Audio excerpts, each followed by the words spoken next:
권혁중 경제평론가와 경제 이슈 풀이해드리고요. 이어서 정치토크 거두절미 각설하고로 이어가겠습니다.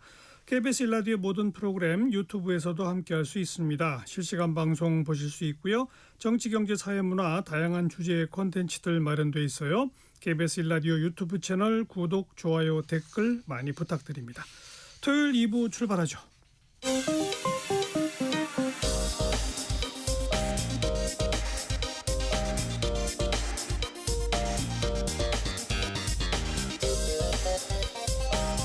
팩트체크 진짜 뉴스 정관용의 시사본부 KBS 1라디오 들어보면 압니다. 권혁중 경제평론가 어서 오십시오. 네, 안녕하십니까. 쿠팡의 개인정보 유출 사태 많은 사람들이 궁금해하고 불안해하고 있어요. 네. 몇 명께 얼마만큼 뭐가 빠져나간 거죠? 네, 총 한 3,300만 명 데이터에 대한 개인정보가 좀 유출이 됐다 이렇게 보시면 되겠고요. 뭐 쿠팡은 노출이라고 얘기하는데 지금 뭐 시장은 유출이다 이렇게 정의를 내린 상태고 노출된 개인정보는요. 이름, 이메일 주소, 그다음 배송지 주소 정보, 뭐 전화번호, 주소 이런 거 다 포함되겠죠. 일부 주문 정보까지 이제는 유출이 된 상태입니다. 지금 실제 조사를 해보니까요. 그 쿠팡 앱에 대한 일간 활성 이용자 수가요. 하루에 18만 명 정도 줄었다고 합니다. 그러니까 활성 이용자는요. 정말로 실시간 정말로 쿠팡을 이용하시는 분들, 진성 고객들이거든요. 이게 18만 명 지금 좀 줄었다라는 얘기가 나오는데 다만 이게 뭐 활성 이용자 수가 줄었다고 그래서 앱을 탈퇴하신 분들이 그만큼 줄었다는 뜻은 아닙니다. 근데 왜 이렇게 생각보다 탈퇴가 되지 않을까라고 좀 봤더니 이게 탈퇴가요. 6단계 거친다고 합니다. 어렵다면서요? 어려워요. 저도 한번 가르쳐 드리기 위해서 궁금하신 분들을 알려드리기 위해서 탈퇴 단계를 밟아봤는데요.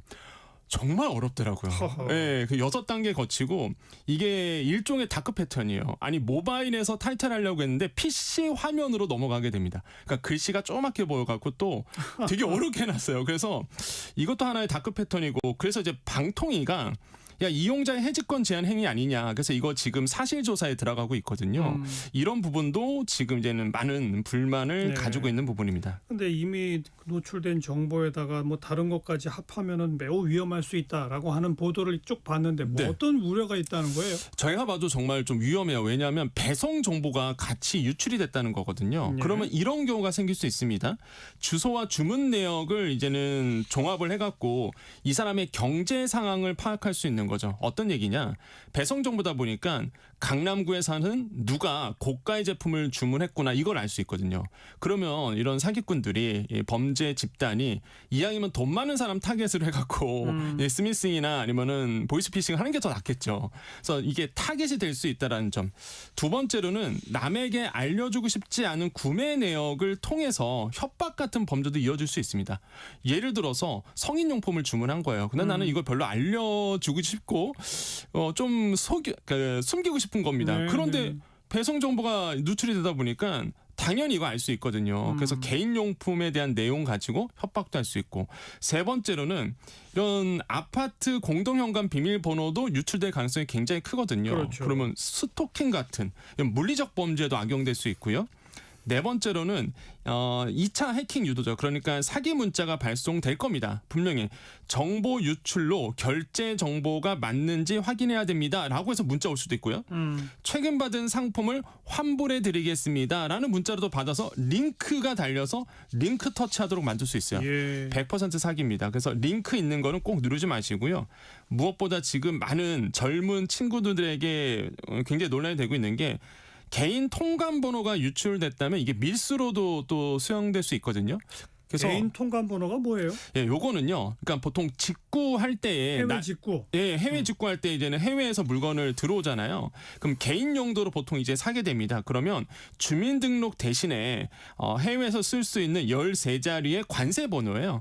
그래서 항상 직구할 때는 무조건 이 개인 통관 고유 번호가 있어야 됩니다. 근데 이게 이제는 배송 정보까지 같이 유출이 되다 보니까 이거 혹시 유출된 거 아니냐 의심이 될 수밖에 없는 거죠. 그럼 이게 왜 문제가 되느냐?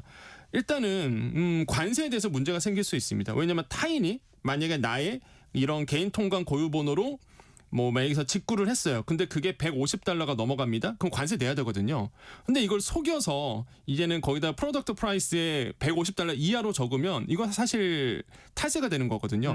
남이 내 번호를 가지고 탈세도 할 수 있어요. 무엇보다 가장 좀 우려스러운 게 예를 들어서 마약류라든지 불법 물품. 그건 내 이름으로 통관시키는 거거든요. 아하. 이거 굉장히 위험합니다. 네. 그러면 내가 아님에도 불구하고 내가 경찰서 가서 그것을 해명해야 될 그러네요. 상황이 벌어져요. 그래서 이게 지금 직구 많이 하시는 젊은 분들에게는 엄청난 지금 문제고 스트레스가 엄청 되고 있어요. 그래서 지금 난리가 났죠. 이 개인 통관 보유 번호 바꾸고자 뭐 사이트가 마비될 정도로 지금 난리가 난 상태인데 여기서 또 문제가 생겼습니다.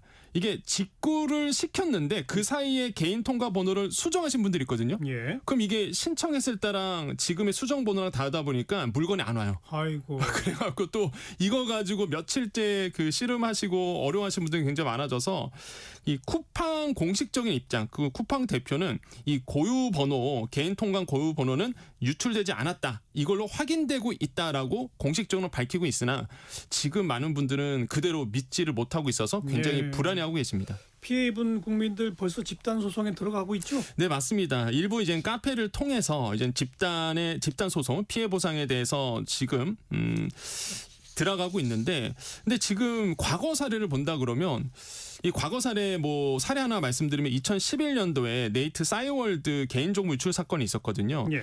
그 당시에는 배상 없음, 그러니까 무죄 판결 받았고요. 그다음에 2016년도 인터파크 해킹이 있었습니다. 이거 저도 기억나는데 1,000만 명 정도가 유출됐었거든요.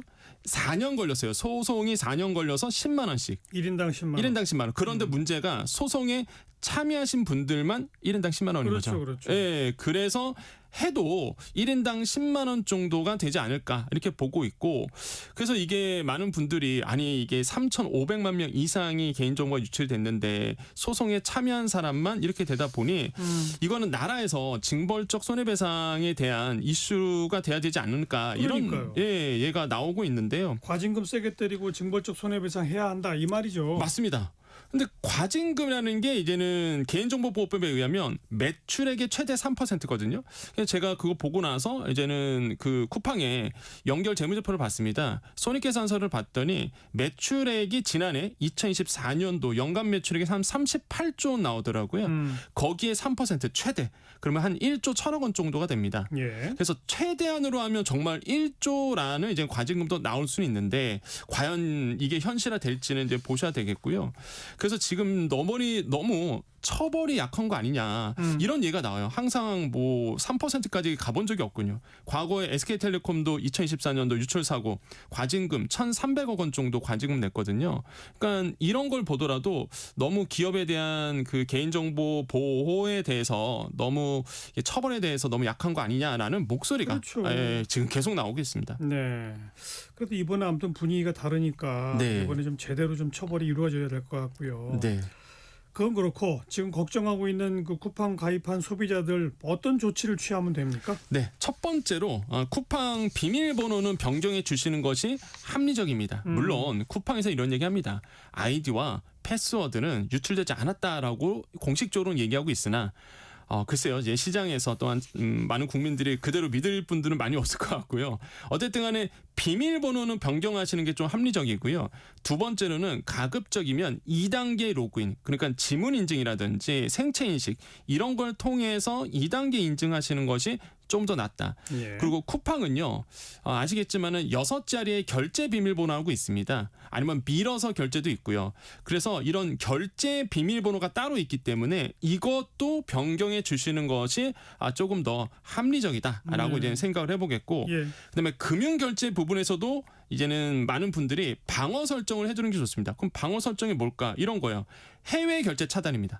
한마디로 해외에서 결제되는 것을 나는 어차피 해외에서 결제 안 한다 그러면 예. 신용카드 회사한테 전화하셔갖고요. 나 해외 결제 아예 막아주세요. 이렇게 요청하셔도 된다는 것과 혹시나 본인이 모르게 승인 알람이 한 건이라도 뜬다. 그럼 무조건 이건 카드사에 전화하셔서 무조건 카드 취소를 하셔야 됩니다. 예. 이건 너무나 당연한 얘기고 마지막으로 배송이라든지 아니면 환불이라든지 이런 문자 카톡 거기서 링크가 무조건 있다? 링크는 절대 안 됩니다. 절대 안 돼. 저도 받았어요. 저도요. 이게 무슨 YTN 아니면 뭐 KBS 이런 뉴스랑 해가서 정보 꼭 보세요라고 해서 카톡으로 막 오더라고요. 문자로. 저도 깜짝 놀랐는데 링크 번호가 KBS가 아닌 거야. 링크가 YTN이 아닙니다. 뭐 이런 방송사가 아니에요. 이런 게 지금 엄청 돌고 있더라고요. 예, 그래서 예. 절대 링크는 터치하시면 안 된다. 마지막으로 뭐 예를 들어서 뭐 원격 제어앱 설치를 어느 쪽에서 요구한다. 안 됩니다. 안 됩니다. 절대 안 되죠. 그래서 지금 이렇게 사기를 하시는 분들이 범죄 집단이 우리를 지금 노리고 있다는 거 쿠팡 사례를 통해서 그래서 꼭 좀 각별하게 주의를 좀 하셔야 되겠다고 말씀을 드립니다. 네, 권혁중 경제평론가였어요. 고맙습니다. 네, 감사합니다.